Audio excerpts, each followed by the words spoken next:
Two-wheel drive. Hey Rick. Blew the belt. No, your back tires are spinning. What? Your back tires are spinning, but this front one here isn't.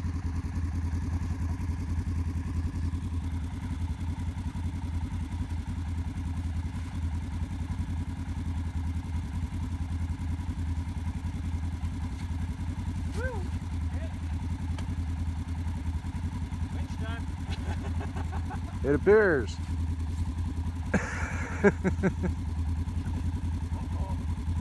Is it froze? Hey? Is it froze up? No, I haven't checked it. I was just looking. We'll be back, folks. There's the old drive shaft. New drive shaft carrier bearing. And 2 front axles. That's our day today. To touch base a little more on this, I picked up this Rhino drive shaft from Rapid Revolutions with the carrier bearing from Super ATV as well. Usually they come with a U-joint connection on the back end. They're very excited to see how the CV joint connection works out. I'm going to keep an eye on it and educate you guys on it. So I went to go start this, and then I'm scrambling to find something that will slide over this shaft and go all the way to where the bearing is going to get seated properly. I had this chunk of steel laying around. I got her to work.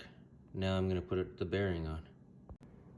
There's oily residue on this area, so you got to clean it off with like a brake clean or a alcohol wipe. Get all the oil off of there.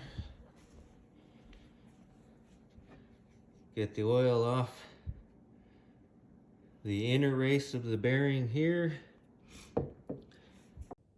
So I already removed the old prop shaft. Goes all the way up in there. I've already done some interior work.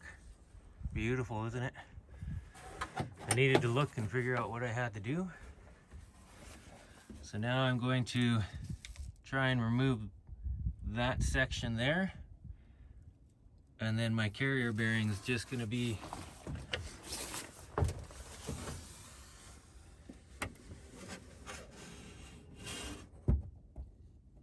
right there, somewhere in there. Yeah, right there. There it is. I could just work out of that hole, but I don't want to.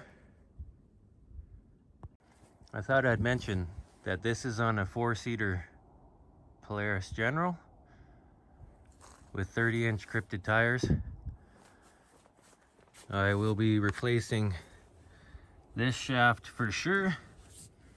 Well, it's actually not jiggling today, but the boot is shredded. And while I was taking things apart thinking, oh, I'll have to undo all of these little clips, I undid 2 clips under that container, and then this whole system pops out.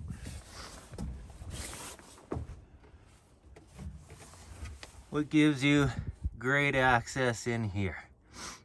I also wanted to mention that because it's a 4-seater, if I didn't have a snorkel kit, there would be a bunch of air intake garbage in the way of doing this. Snorkel kit.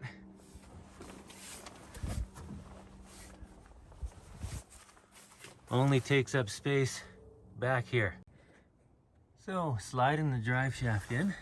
Like I mentioned before, I've got a snorkel kit, so I don't have all that air intake stuff in the way, so I can go over top of this support and then go into the front here, or the back seat, sorry. Climb in.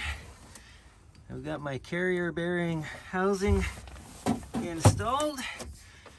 This is a bit of a tight area for a bigger gentleman to fit in, but it's gonna be fun. Try and do this with one hand.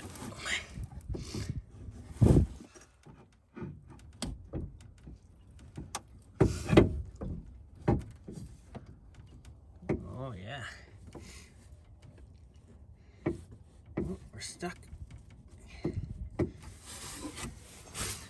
is a much bigger drive shaft, so I'm going to be wiggling back and forth. But yeah, I'm going to work on that for a little bit. I'm really hoping I don't have to go up front and disconnect this this middle drive shaft to get these two to pair nicely. I will be back with some more info in a little bit. So you got to slide it back a little bit more. Looks nice in there.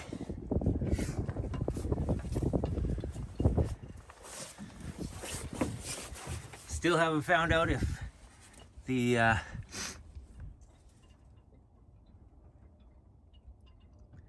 well, just from looking at it, I know I'm not going to be able to do that. Boo! So everyone, you see my dilemma. I have to have an extra 4 inches.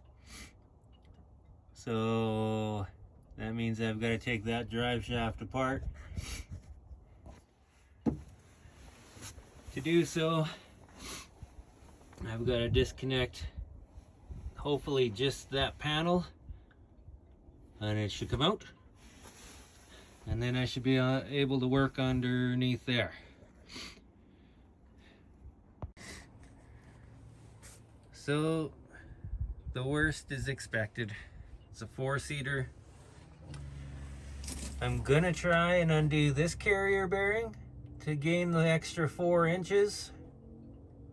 There's no videos on 4-seaters on how to get just the rear prop shaft installed without having to undo the 3 prop shafts. You have to undo all 3 prop shafts. So there's a shear pin on the front that you have to pop out, and then you should be able to hopefully pitch that in an angle to get all 3 of these to line back up. Once again, boo! But you know what? My air intake's not in the way, so I feel sorry for the guys that have to do this with an air intake in the way. So here's my first attempt at just undoing the carrier bearing to attach the prop shaft to the secondary prop shaft without undoing number 1 prop shaft, because there's a 3 prop shaft system in this Polaris General 1000 4-seater.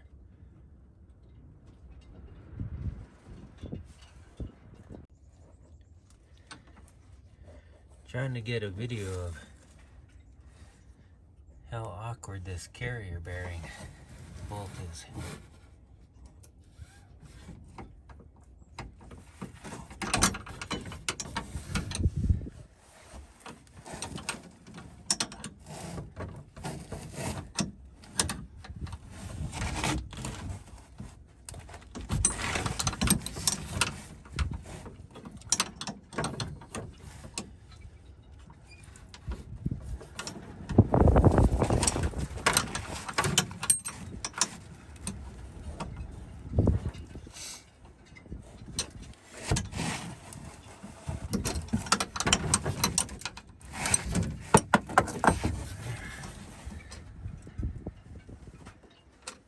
She's loose.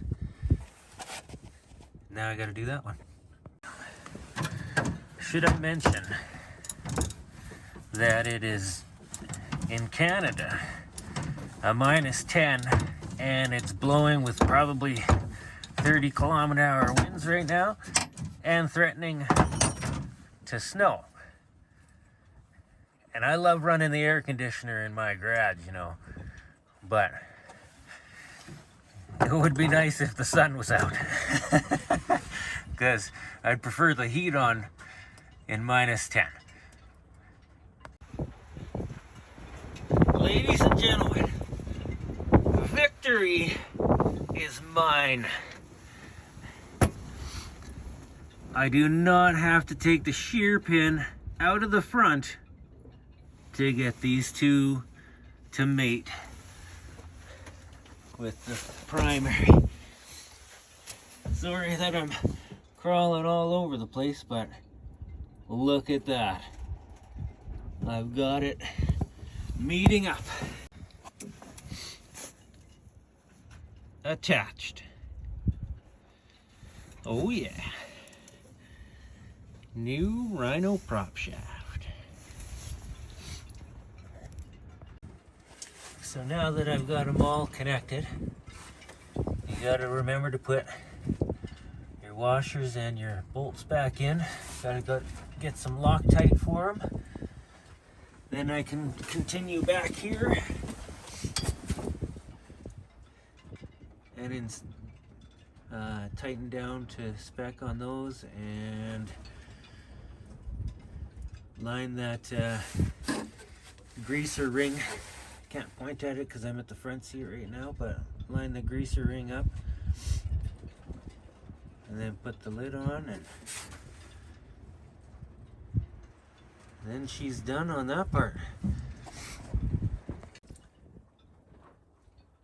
It took me like 2 seconds to get that bolt lined up, and then 15 minutes to get that one to line up. This part off and the tire off, and what else? What else? The axle off. Why? Why? Cause what? It's broken. It's broken. Like the lead mechanic said, you're gonna take the rims off, tires off. To change out the axles, you gotta undo spindle, pull that out.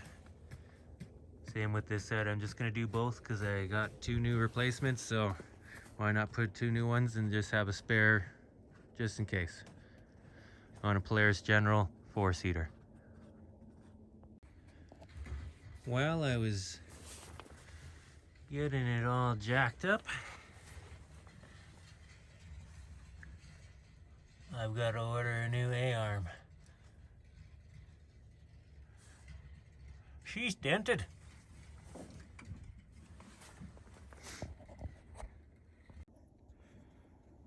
So I was stuck in the sand when I blew the prop shaft up. So this machine hasn't moved since I got it out of the woods.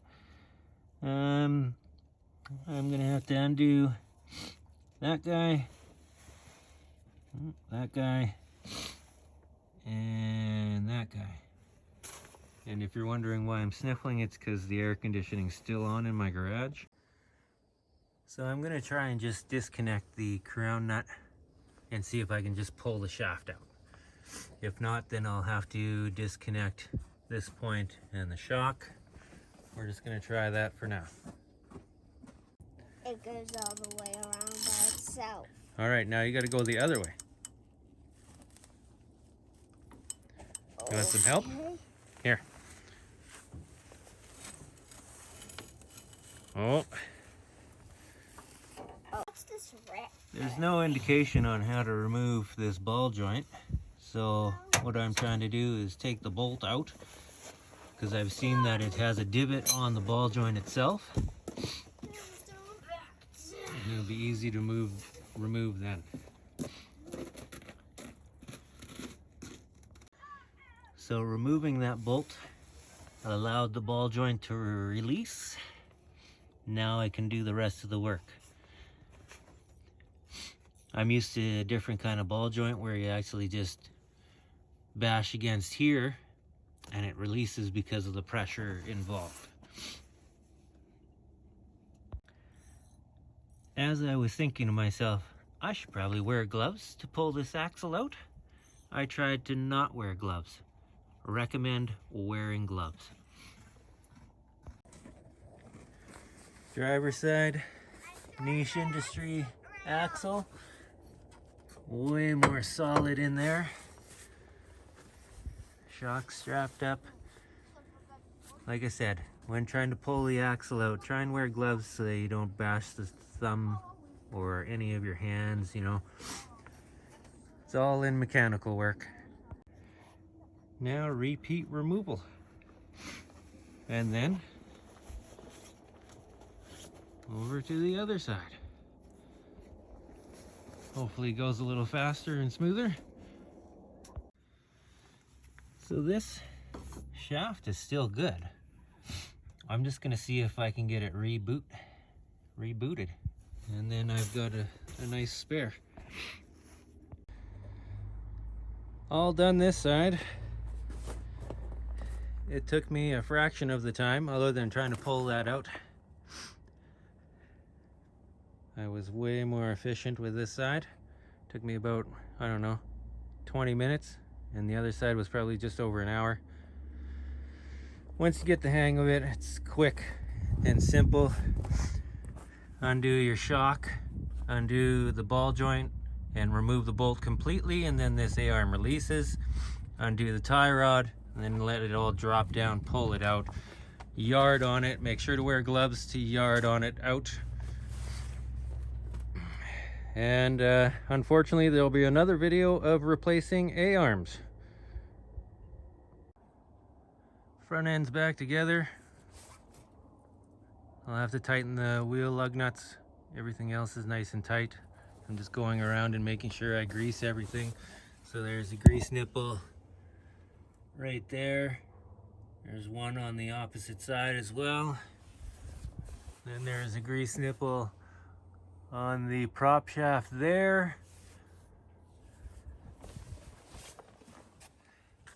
There's a grease nipple back here, which I can't really get to. Sorry about the shakiness. And then there's a grease nipple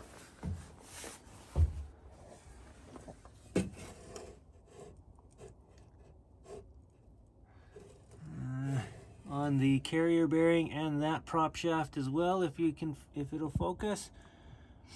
And on the carrier bearing, which you can see the top of right there. It's not going to focus, but you can see it. I tried to put it in neutral and just spin the drive shaft. That doesn't work unless you have the back tires up in the air. Right now I'm working on a very stable area on my trailer that's not attached to a truck, so it's real stable. And the air conditioning's still on, as you can see. Just some more screws and rivets to put back in, and then seats. And done. And you can prop them. That's why I broke them. You can prop them. Like, it's a no-brainer. Get a set of traction boards, guys. I'm not sponsored by them. They work so good. You don't have to run a winch line, you know, it's 75% of the time. You just put one of those down, it raises you up an inch, and off you go. Thanks, guys.